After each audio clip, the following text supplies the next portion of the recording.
Esto. Hola, buenas tardes, ¿cómo están? Les habla Julio Garay, ahora desde Buenos Aires. Estuvimos el día 27 de octubre en un encuentro sobre consumo problemático de sustancias y yo estuve hablándoles sobre algunos aspectos médico-toxicológicos, ¿sí? La idea es que hoy vamos a profundizar un poquito sobre algunos conceptos que no pudieron llevarse a cabo el otro día por razones de tiempo. Así que vamos a arrancar ahora viendo en la pantalla, ya estamos aquí, viendo en la pantalla entonces este tema que es sumamente importante para nosotros, ¿sí? Entonces, en relación a esto, vamos a comentar, esta es bibliografía, algunas cosas que dijimos la vez pasada y que son las siguientes. No se puede hacer un abordaje del consumo problemático de sustancias si no se tiene en cuenta este trípode: características del individuo, su relación con la sustancia y con el entorno, y características entre el entorno y la sustancia en sí misma. Si no, siempre estamos hablando de qué es la sustancia, de qué culpa tiene la sustancia, como si fuera realmente una entidad de persona que no tiene, sino que es un objeto, y qué tipo de elementos siempre estamos adjudicando a la sustancia y no a la persona que es quien utiliza la misma, y habrá que ver por qué se aproxima a ella. Por eso reitero, qué tipo de relación tiene con ella. El sujeto pudo tener distintos conceptos, hubo distintas concepciones a través del tiempo: el sujeto marginal, el delincuente, el enfermo, aquel enfermo cerebral, el enfermo psiquiátrico. Recién se empieza a ver a mitad de la primera década del año 2000 que es un individuo que tiene, primero es una persona que tiene una situación compleja, conflictiva, y que merece todo nuestro apoyo, tratamiento, porque se empieza a considerar como una enfermedad. Para muchas sociedades hay cierto tipo de sustancias para los cuales son permisivas, por ejemplo el alcohol. Para otras sociedades son absolutamente prohibicionistas al respecto. Por lo tanto, tiene que ver mucho qué tipo de sociedad, qué tipo de entorno y qué tipo de cultura, por eso hablamos de la importancia del entorno, permite cierto tipo de sustancias y no permite otras. Ahora, cuando estamos hablando de sustancia, decimos sustancia para que no sea algo tan estigmatizante como droga. Pero técnicamente droga es cualquier sustancia o mezcla de sustancias que incorporada a nuestro organismo por cualquier vía, sea por vía inhalatoria, dermatológica, vía oral, por lo que ustedes quieran, produce en nuestro organismo una serie de modificaciones en algunas funciones que ya tenía, o sea, en funciones preexistentes, y no crea funciones nuevas. Así que vamos a ver que, por ejemplo, la cocaína va a producir alguna alteración en algunas funciones, por ejemplo, en la hipertensión, ¿sí? O en la presión arterial, que va a provocar hipertensión. Y hay medicamentos que también su principio activo es una droga. Por ejemplo, cuando alguien tiene la presión arterial alta, yo le puedo indicar un antihipertensivo, ¿sí? Le modifico una función que ya tenía, no le creé ninguna función nueva. El hecho está es que hay una diferencia muy grande entre una droga de abuso que no tiene finalidad terapéutica, que se elabora en cualquier parte, que tiene distintos tipos de adulterantes o cortes, que no hay una determinada dosis, que tiene un montón de riesgos, ¿sí?, en relación a la forma en la cual se puede consumir y qué puede pasar con los efectos y la vulnerabilidad que puede haber en quien la consume. Y por otra parte está el medicamento que está siendo indicado por alguien que ha evaluado, un profesional que ha evaluado a una determinada persona, ha visto qué necesidad tiene de recibir una determinada sustancia y que ésta está elaborada justamente por un laboratorio que sea confiable, que tenga una serie de estándares de calidad y que además hay una dosis y hay un seguimiento y hay descrita toda una serie de indicaciones, de contraindicaciones, de reacciones adversas, etc. Algo muy distinto. Y acá viene otro problema, que es la prescripción y la autoprescripción también de algunas sustancias que son absolutamente legales y que están dentro de los medicamentos, y principalmente los sedantes, los analgésicos, etc. Ahora, las drogas lícitas, y en este caso hablaremos del alcohol, un grave problema de salud pública, y que cumple el alcohol con todas las condiciones y los requisitos para ser denominada droga. Este alcohol es, con los pacientes intoxicados, primer motivo de consulta. Más del 50-60% en los servicios de urgencia está constituido por intoxicaciones etílicas agudas. Después vienen las asociaciones, alcohol y benzodiazepinas, alcohol y estimulantes, etc. Ahora, ¿existe una vía final común en las adicciones? Sí, se habla de los neurotransmisores, sustancias que son producidas por las células y que, entre otros, están la serotonina, muy importante, pero básicamente la dopamina, que está incluida en el circuito dopaminérgico, que es un circuito de placer y recompensa. Ahora vamos a ver por qué tiene importancia esto que acabamos de mencionar. En relación a las sustancias que llamamos muchas veces psicoactivas, hay una serie de criterios, que son 3 o más, que determina el DSM-4. Estamos en versiones más nuevas, estamos en el DSM-5 y esto hace que, si bien esto es un manual de una edición anterior, no ha perdido vigencia. Fíjense, por ejemplo, cuando una sustancia yo requiero más cantidad, por ejemplo, para dormir, o sea, para lograr el mismo efecto, estamos hablando de tolerancia. Cuando yo la suspendo, empiezo a tener manifestaciones que pueden ser de distinta gravedad. Algunas muy complejas, como el delirium tremens, que es el cuadro más grave de abstinencia alcohólica, pero también lo pueden dar las benzodiazepinas, los sedantes, también lo puede dar, por ejemplo, los opiáceos. Otra de las situaciones es, bueno, yo pensé que la iba a utilizar para descansar o para descontracturarme 2 o 3 días y termino usando mucho más tiempo. Otra de las situaciones es que quiero, necesito consumir y tengo el deseo importante de hacerlo. O bien, cuando intento dejar, no puedo. Esto lo pasa, fíjense, por ejemplo, otro problema grave de salud pública, el tabaco. Esto es otro problema grave. Después, por otra parte, usar mucho tiempo una droga, y cuando la estoy utilizando demasiado tiempo o me trato de reponer de los efectos o utilizo mucho tiempo para tratar de buscarla, esto implica que tengo que dejar de lado un montón de actividades, ¿sí? Por ejemplo, no puedo ir a buscar a los chicos al colegio porque estoy bajo efecto de las sustancias. No puedo trabajar con maquinaria de precisión o conducir un auto y ya me afecta la parte laboral. O estoy tratando de reponerme, ¿sí?, de una intoxicación etílica, no voy a trabajar. O tengo muchas dificultades para vincularme con el resto. Y además hay otra historia, ¿eh? Conozco de qué se trata, conozco los efectos que produce y sin embargo continúo usándolo. Dijimos que hay 3 grandes grupos de drogas: estimulantes, depresoras y alucinógenas. Dentro de las drogas estimulantes, una de ellas, la más importante de todas en todo el mundo, sigue siendo la cocaína, que ha tenido, a partir de la planta de nitróxilo coca, ha tenido una serie de, uh, podríamos decir, de promociones con el curso del tiempo. Esta serie de promociones han dado, por ejemplo, que en una época se utilizaba un vino de coca, Mariani, y esta bebida tenía una importante promoción, como pueden ver, por ejemplo, ¿sí?, como pueden ver, por ejemplo, en todo lo que fuera, ¿sí?, estos afiches de la época. Y no hay que confundir el vino de coca Mariani con el acuyico, que es la rumiación de las hojas, con la infusión, que es el té de coca, sustancias que se utilizan, o modalidades de consumo que se utilizan, principalmente en las zonas del altiplano, para evitar el apunamiento, o como una cuestión cultural, ¿sí?, como antifatigante, como lorexígeno, etc. Y no hay que confundirlo, decía, con las formas inhalatorias, como se pueden observar en la otra figura, o las cocaínas fumables, ¿sí? Hay 8 formas de consumo, de las cuales el coqueo es lo que hacíamos mención hace un rato, y la infusión de coca por otra parte.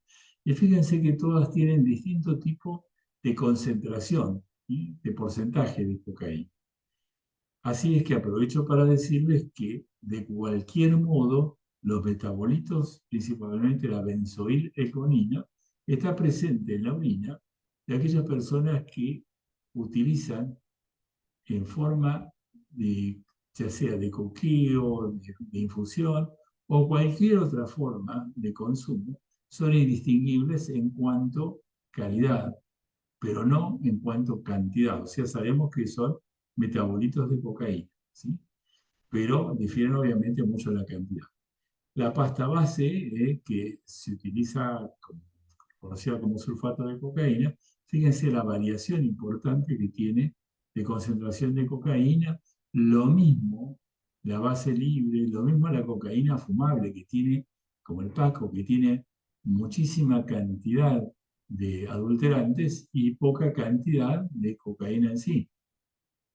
Por otro lado, el bazuco, el residuo de la cocaína, fíjense que también tiene una concentración muy variable y por otro lado está el clorhidrato de cocaína, que se puede utilizar tanto en nifado como por vía intravenosa. Atraviesa rápidamente la barrera hematoencefálica y esto nos da en forma muy, pero muy precoz una serie de manifestaciones neurológicas de inicio. Y por otro lado está una presentación en forma de piedritas que cada vez que se fuma, por ejemplo, en alguna pipa o en algún dispositivo de estos de cortina, de rieles de cortina, que también se ensancha la parte anterior y se puede hacer también algo parecido a una pipa y se transforma justamente por el ruido, al calentarse y al quemarse, hace un ruido que justamente le da ese nombre de crack, ¿sí?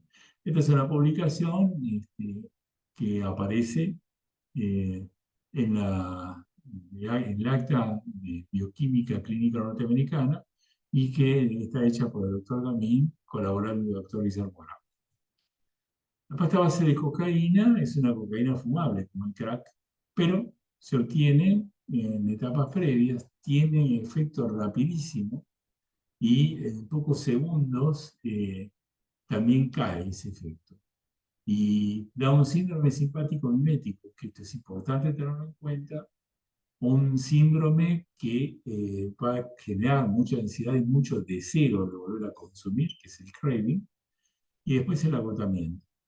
Y va a tener distintas etapas. Primero va a estar exultante, eufórico, después alteraciones en el humor, esa euforia, y después cuadros de alucinaciones y cuadros también que pueden estar relacionados con algún tipo de delirio persecutorio, como la psicosis paranoide. La cocaína tiene distintos mecanismos de acción. Esto lo saben muy bien los químicos que elaboran las drogas, ¿sí? Por un lado, tiene un efecto simpático mimético. Inhiben la recaptación de noradrenalina, inhiben la recaptación de dopamina, ese neurotransmisor que actúa en todo aquello que sea placer y recompensa. Y esto nos va a dar cuadros de gran actividad, de conductas reiteradas, y puede llevar también a conductas psicóticas o similpsicóticas. Y después la inhibición de la recaptación de serotonina, que nos va a dar muchas alteraciones en lo que significa principalmente la vigilia. Muchos de estos individuos pueden permanecer muchísimas horas despiertos por el efecto estimulatorio.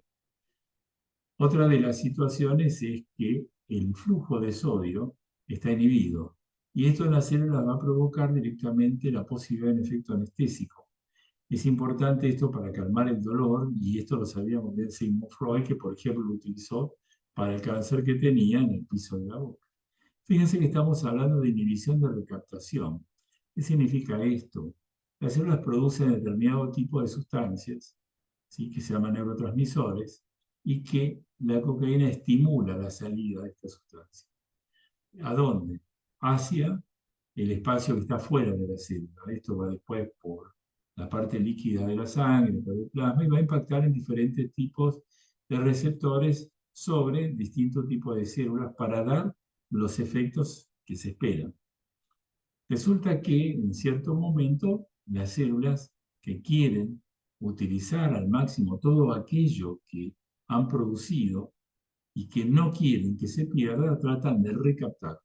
Justamente lo que hacen La cocaína es provocar la liberación de la sustancia, pero más que nada inhibir la recuperación, o sea, la recaptación de eso que liberaron.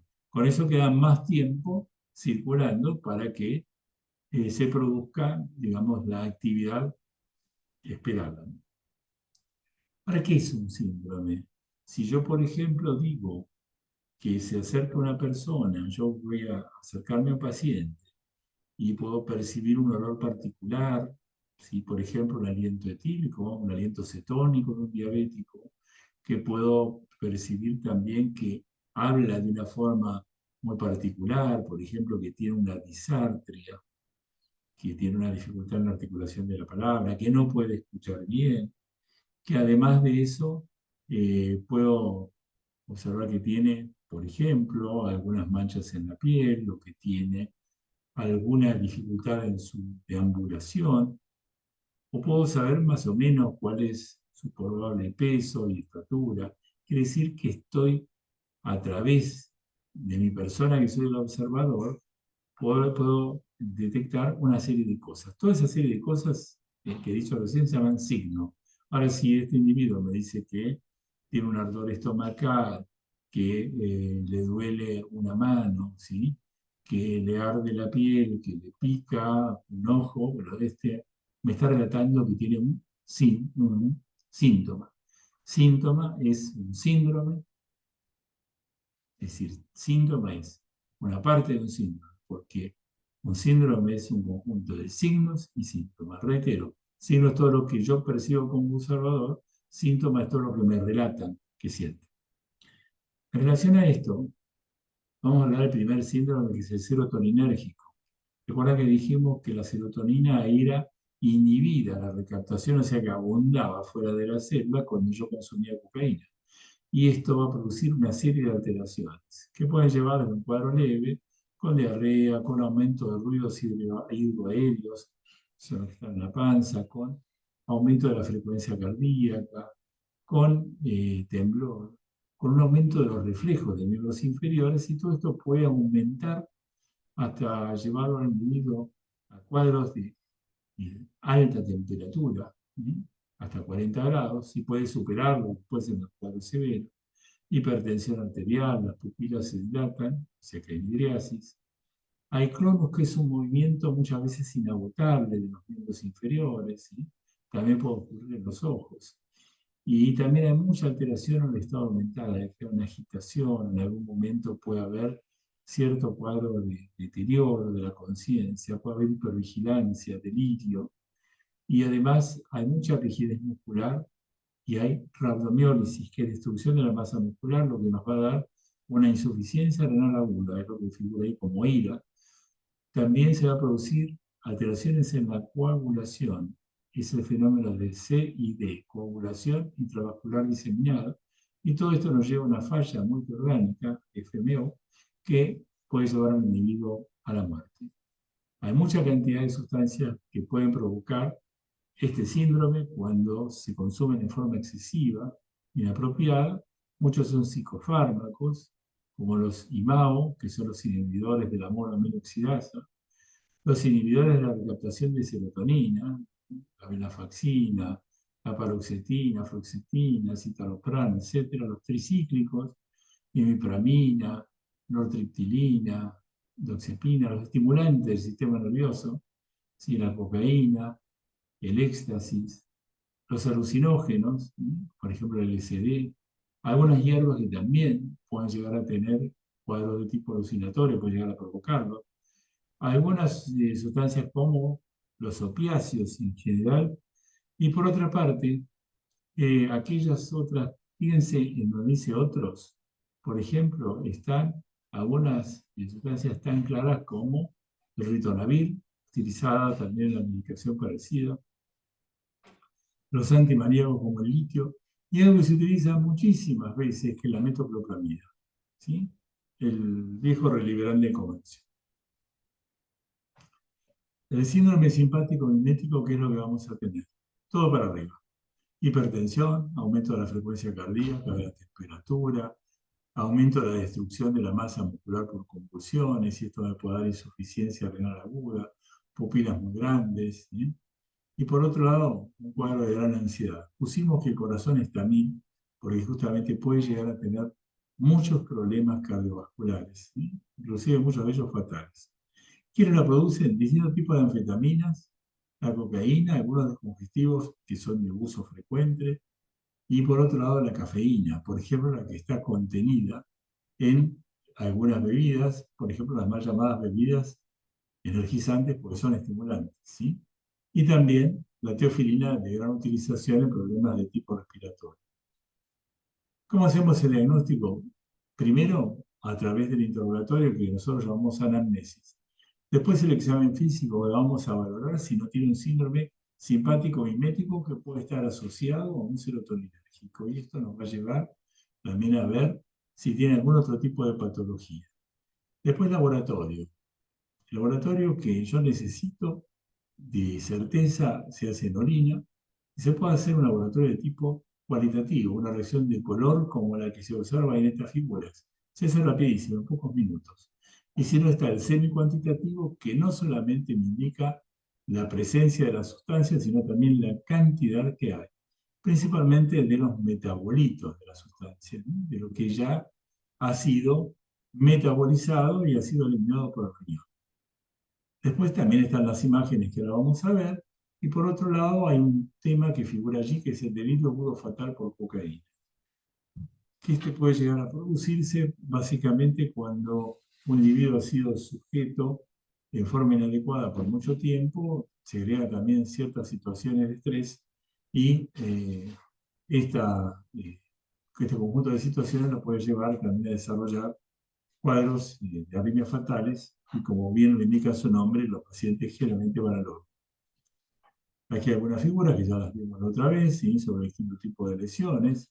Por ejemplo, en el caso de esta paciente, lesiones que abarcan desde el conducto lagrimal hasta prácticamente el tabique nasal, con excepción de senos nasales, paranasales.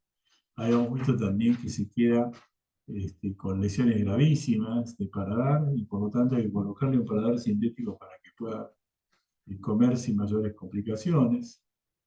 En este caso, la imagen que es absolutamente diagnóstica, se puede observar en esta parte, ¿no?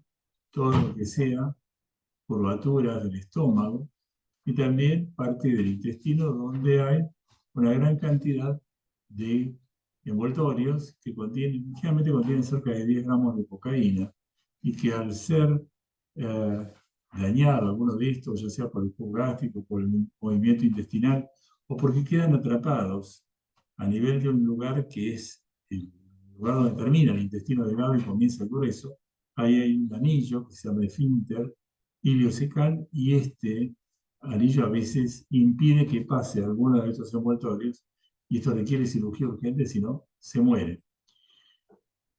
Por lo tanto, el diagnóstico y tratamiento en la urgencia siempre lo primero que tenemos que hacer es tratar de sedar al paciente con benzodiazepinas, primera droga que se utiliza, y realizar un electrocardiograma para descartar algún tipo de arritmias o de infarto. Solicitar en el laboratorio, en sangre, una proteína muscular que se llama CPK con una fracción, y es importante destacarlo, que se llama MB. Con esa fracción extinguimos si lo que se está rompiendo y lo que aparece como proteínas allí en sangre son proteínas de tipo muscular esquelético o son musculares, son de tipo muscular cardíaco. Por otro lado, recordad que las benzodiazepinas son útiles para tratar la hipertensión arterial, la taquicardia, y hay que pensar también que si el paciente ha hecho rabdomiólisis, que la destrucción de la masa muscular, como ya dijimos antes, requiere abundante hidratación. Con respecto al electrocardiograma, deberemos trabajar si tiene arritmias y muchas veces esto ya termina siendo resorte del cardiólogo. ¿Qué pasa en el consultorio? Hay que evaluar cada caso en particular para ver si puede asociarse a un tratamiento ambulatorio, no pensar en la internación como primer recurso, ofrecerle alguna contención que sea factible de realizar. Por ejemplo, el hecho de tener una guardia con, si hubiera médicos toxicólogos bien, y si no, por lo menos personal entrenado al respecto, para poder orientarlo y ayudarle ante una urgencia. siempre tiene que haber un equipo interdisciplinario de atención. En estos casos, si no hay médico toxicólogo, habrá clínico o generalista con la capacitación adecuada, también psicólogo, psiquiatra, trabajador social, como elementos muy importantes a tener en cuenta. Y además tratar de incluir a la familia en el tratamiento. Drogas alucinógenas. Cada vez que estamos hablando de alucinación y de ilusión tenemos que hacer una distinción. Ambas son alteraciones sensoperceptivas. Cuando no hay objeto presente, se llama alucinación. Cuando el objeto está presente y se percibe de una forma distorsionada, se llama ilusión. Nichols hizo una definición sobre lo que eran las drogas entaktógenas, que son las que nos dan una sensación de nosotros mismos mucho más elevada. Tenemos una autopercepción más elevada, principalmente en todo lo que sea terreno sensoperceptivo. Mientras que Messner, ya este término tiene muchos años, pero está muy vigente, habla de drogas empatógenas, que son aquellas que aumentan la empatía, principalmente nuestra posibilidad de vincularnos con el otro. Dentro de las llamadas anfetaminas alucinógenas ya son muy viejas. En el año 1910 la droga del amor, la metilendioxianfetamina, MDA.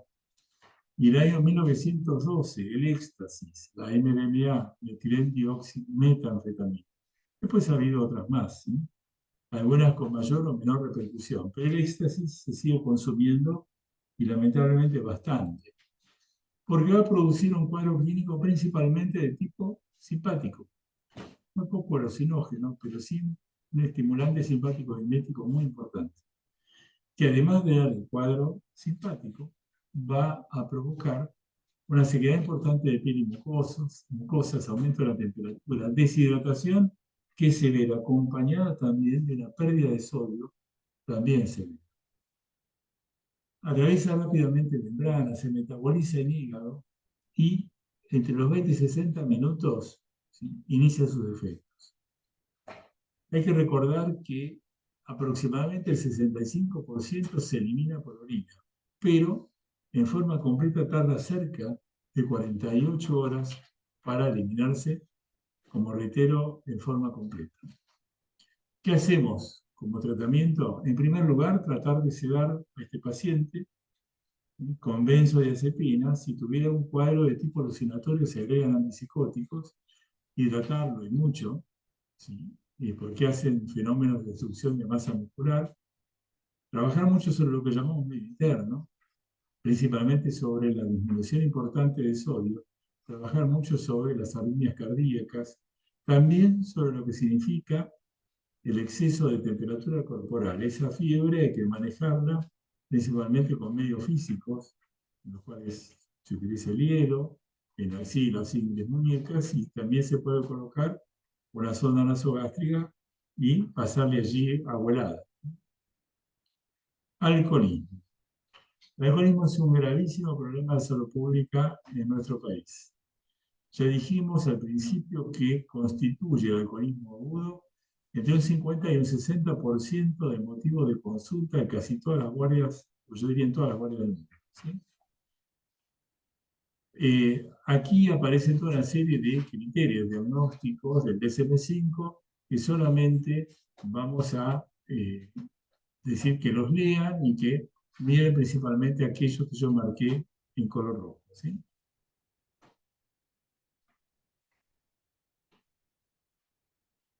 ¿Cuáles son las consideraciones, ¿sí?, para el diagnóstico? Primero, el motivo de consulta. ¿Por qué viene un individuo alcoholizado o no alcoholizado y viene a veces a consultar por distintos tipos de cosas que no tienen nada que ver con el alcoholismo? A veces viene a consultar porque tiene impotencia sexual, porque tiene dolor en los miembros inferiores, la famosa polineuritis alcohólica, porque tiene problemas cardíacos, porque tiene problemas digestivos, alteraciones del sueño, muchísimas cosas. Tenemos que ver qué tipo de bebida consume, cuál es su modalidad, cuáles son los rituales, ¿sí?, cuáles son los mecanismos que pueden llevarlo a este individuo, ya sea por abandonar en forma abrupta o disminuir muy importantemente la cantidad que lo lleva a la abstinencia, cuáles son sus intereses y cuáles son las modificaciones que tiene en esos intereses y en sus actividades por el alcoholismo. Y después, bueno, evaluar todo lo que sea el examen clínico, todos los estudios complementarios, y además tratar de decidir qué tipo de tratamiento puede llegar a tener tanto él como su entorno. Y por lo tanto hay que valorar una serie de cosas, ¿sí? ¿Cuál es la actitud? Si tiene cicatrices, si tiene algún tipo de fases características del alcohólico, con una hipertrofia de las glándulas parótidas, un aumento del tamaño nasal, inyección conjuntival como si tuviera los ojos siempre irritados.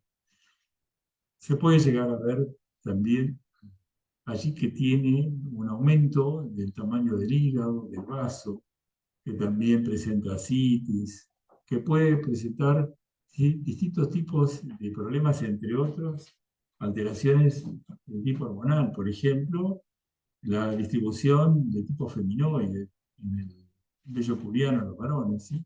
Esto se puede valorar a través de una serie de ítems, ¿sí? Son los ítems de Edwards. Y que todo esto lo tiene en la bibliografía para leer. El test de detección de alcoholismo de Michigan, el cuestionario Cage, que es facilísimo de tomar. Y toda una serie de estudios complementarios, ¿sí? Entre otros, todos los correspondientes a la rutina de laboratorio. Recuerden que muchos tienen problemas hepáticos y por lo tanto también tienen alteraciones en los que llamamos factores de la población. Ahí hay un marcador que es la gamma GPT, que lo pusimos en color rojo. Y además hay que ver otra serie de estudios, principalmente todo aquello que es el estudio cardiovascular, estudios de imágenes como tomografías, resonancias, y también este paciente debe muchas veces pasar por distintos especialistas para que les hagan estudios oftalmológicos. Hay algo que se llama miopía tabáquico-alcohólica, que también los puede afectar mucho. Alteraciones neurológicas, digestivas, respiratorias. Realmente recuerden que un etilista crónico se comporta como un inmunosuprimido. Y aquí simplemente algunos gráficos para ver que estos individuos pueden llegar a presentar desde distintos tipos de tumores cancerígenos, como cáncer de labio, de boca, de laringe, ¿sí?, también de aparato digestivo, y algunos otros fenómenos que muchas veces no se tienen tanto en cuenta, y que son algunos problemas de la piel, la pérdida del apetito, la deficiencia vitamínica. Muchas veces tiene un déficit de vitamina B que es responsable de muchos problemas que vamos a hacer una mención al pasar. También impotencia sexual, problemas que estos individuos generalmente uno piensa que solamente tienen problemas de tipo digestivo, pero no es así. La miocardiopatía alcohólica se ha visto, y especialmente en otra época, en los grandes bebedores de cerveza. Bueno, ahora también se puede ver en los bebedores de otro tipo de bebidas. Hay un síndrome que se llama síndrome de Wernicke-Korsakoff, ¿sí? Que consiste en dificultades, ¿sí?, para el movimiento, con un temblor generalizado, muchas veces desorientación en tiempo y espacio, cuadros confusionales, pupilas muy chiquititas, miosis, con movimientos que son anárquicos, que se llaman nystagmus, con mucha pérdida de fuerza muscular, porque también hay pérdida de la masa muscular. Y ya cuando llegamos al Korsakoff, generalmente tiene muchos trastornos de memoria y fabulan mientras están hablando para rellenar esos cuadros, y además cursan con una polineuritis, principalmente de miembros inferiores, ¿sí? Esto generalmente está dado por un déficit de tipo nutricional.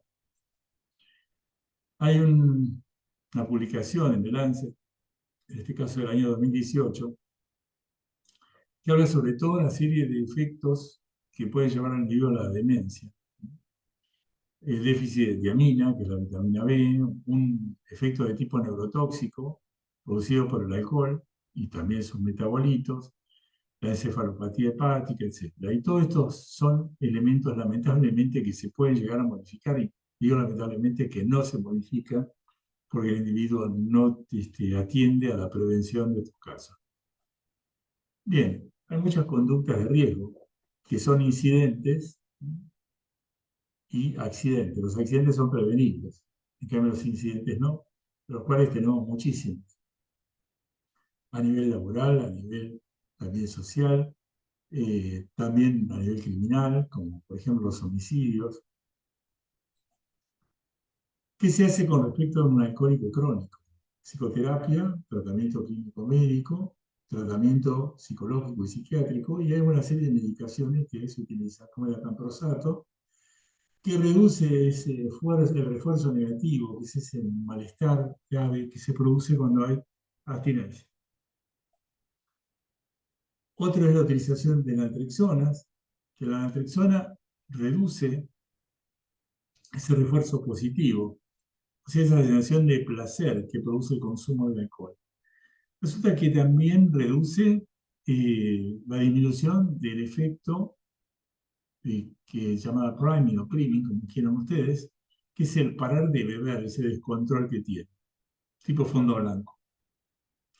Y reduce el craving. El craving, hay dos grandes grupos de craving, el tipo 1 y el tipo 2. En el tipo 1, ¿qué es lo que va a haber? Aquellos individuos que sienten, consumen por placer. Y el craving se puede desarrollar o desatar, por decir de alguna forma, se puede despertar cuando este individuo pasa por la placita donde se drogaba, se encuentra con gente que utilizaba esta sustancia con él, pasa por un lugar donde hay un olor particular, hay olor a porro, bueno, así como nosotros podemos pasar, entonces, al lado de una panadería dice qué rico olor a pan, y también se nos despierta mucho del mecanismo dopaminérgico. El individuo ahí va a consumir porque siente que va a tener placer cuando consume. En cambio, en craving de tipo 2, el individuo generalmente, si está en un cuadro de abstinencia, tiende a consumir para aliviar el dolor, que es otra cosa distinta, el dolor que le produce, por ejemplo, la abstinencia. Hay algunas cosas más vinculadas a este tipo de craving, pero que, digamos, no vamos a profundizar. Y por otro lado, estos individuos requieren como tratamiento inhibidores de recaptación de serotonina, porque tienen niveles basales bajos de serotonina. Recuerden que en Argentina se consumen, ¿sí?, 9,8 litros de alcohol promedio por habitante, que son 9.800 centímetros cúbicos. ¿Qué significa esto? Significa lo siguiente, y esto los invito a que hagan una pequeña cuenta, que si saben que existen distintos tipos de bebidas, las fermentadas y las destiladas. Las bebidas fermentadas tienen menor graduación alcohólica y hay tres tipos, que son las cervezas, las sidras y los vinos. Una cerveza, por ejemplo, en una botella de 1 litro, tiene en 100 centímetros cúbicos de alcohol, tiene 5 centímetros cúbicos de alcohol puro. En 50 centímetros cúbicos de alcohol, que es lo que tendría en 1 litro, ¿sí?, en una botella, ¿sí?, es lo que el individuo bebe de alcohol puro cuando se toma una botella entera. Ahora, en 9.800 centímetros cúbicos de alcohol, si solamente tomara cerveza, nos daría algo así, creo que si mal no me cuesta la matemática, si mal no me sale el número, algo así como 197 botellas, hay que tomárselas, ¿no? 197 botellas de alcohol al año. Obviamente que será menor cantidad, pero igual la concentración se mantiene. Si tomo un Fernandito, que tiene 39 grados, ¿sí?, si toma un whisky, casi la mitad de la botella es alcohol puro, etc. Y fíjense que la mayor parte de las encuestas que se hicieron en Cedronar en el 2017 nos habla de una edad promedio de 13 años con respecto al inicio. Muy baja realmente en nuestra región, ¿sí? Además es responsable de aquellas enfermedades crónicas no transmisibles, con un 8% de las enfermedades cardiovasculares. Bueno, algunas cosas que dice el DSM-5, algunos criterios sobre la abstinencia de alcohol, que los invito a que lo lean, lo vamos a leer nosotros acá. Y hay una escala que se llama SIGWARD, que es una escala de retiro de alcohol, donde tiene 10 ítems que uno los puede evaluar, los puede sumar y con eso va a llegar a una escala. Por ejemplo, el sudor puede tener 0, estar ausente, o puede tener 7 y sudor generalizado. Las náuseas leves sin vómito sería 0 y constante con vómito sería 7. Y así podemos observar en los otros parámetros: cefalea, temblor, ansiedad, agitación, orientación y funciones superiores, etcétera, como las alteraciones táctiles, auditivas, visuales, o sea, cuadro alucinatorio. Y acá se obtiene una escala si es leve, moderado o grave.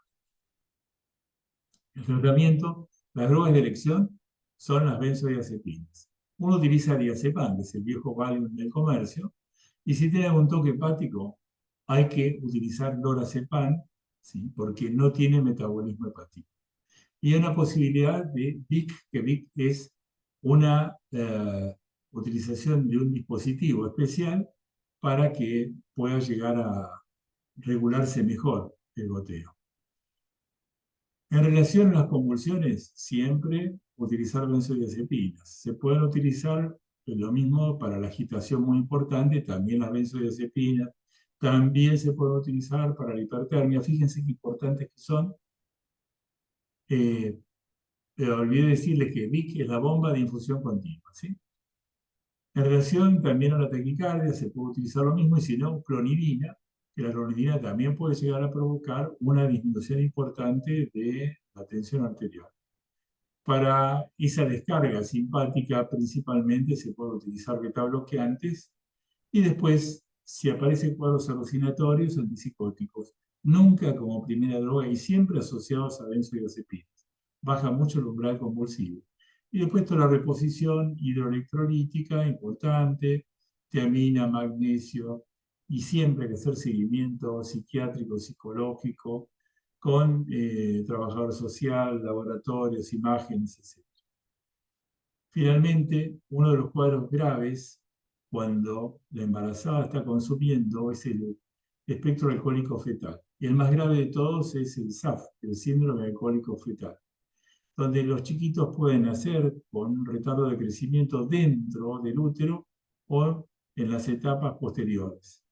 Y ahí aparecen muchas alteraciones a nivel craneofacial, y esto va a dar también muchas alteraciones neurológicas graves, alteraciones también en todo lo que sea el funcionamiento del sistema nervioso central, y muchas malformaciones, tanto esqueléticas, cardiovasculares, digestivas. Muchos de estos cuadros son incompatibles con la vida. Ahora, pensamos, ¿qué hacer? ¿Hay recetas mágicas? No, no las hay. Lo que uno tiene que pensar es que primero tiene que aclarar algunos mitos. O sea, que no es que no pasa nada si toma alcohol, siempre pasa algo. Aunque después haya una recuperación aparente, en los casos graves en que hay cuadros, por ejemplo, de coma alcohólico en adolescentes o en preadolescentes, vamos a encontrarnos directamente con que si uno hace algún seguimiento, algún daño, principalmente en todo lo que sea funciones ejecutivas, toma de decisiones, aprendizaje, etcétera, se va a encontrar, y esto se puede pesquisar por una batería de test, por ejemplo. Por otro lado, hay gente que dice, si tomás alcohol y tomás café, no te pasa nada. Uno de los problemas graves que tenemos es que cuando alguien está consumiendo bebidas energizantes que tienen mucha cantidad de café o cafeína, esto va a determinar que el individuo se mantenga despierto.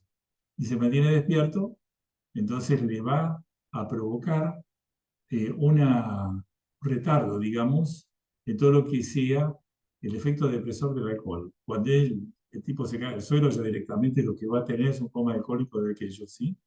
Porque ha estado contrarrestado el efecto depresor del alcohol por la cafeína de la bebida energizante. Cuando consume alcohol y cocaína, se forma un metabolito que se llama coquetileno. ¿Y qué puede pasar con el coquetileno? Que es mayor injuriante, quiere decir que va a provocar mayor daño a nivel del ventrículo izquierdo cardíaco, lo que va a determinar también que puede llegar a tener mayor cantidad de problemas cardiovasculares. ¿Qué pasa si tomamos alcohol y éxtasis? El alcohol es un excelente diurético, y en el éxtasis, cuando hay consumo que puede llegar a ser desde una sola pastilla en adelante, hay también mucha deshidratación. Con eso se van a favorecer también todos los movimientos de tipo muscular y todos los movimientos de tipo convulsivo. La destrucción de la masa muscular, recordemos, puede llevar a la insuficiencia renal. Otra de las situaciones que dijimos que no hay recetas mágicas, el ocultamiento muchas veces se ve, la familia muchas veces oculta que hay un que tiene la familia.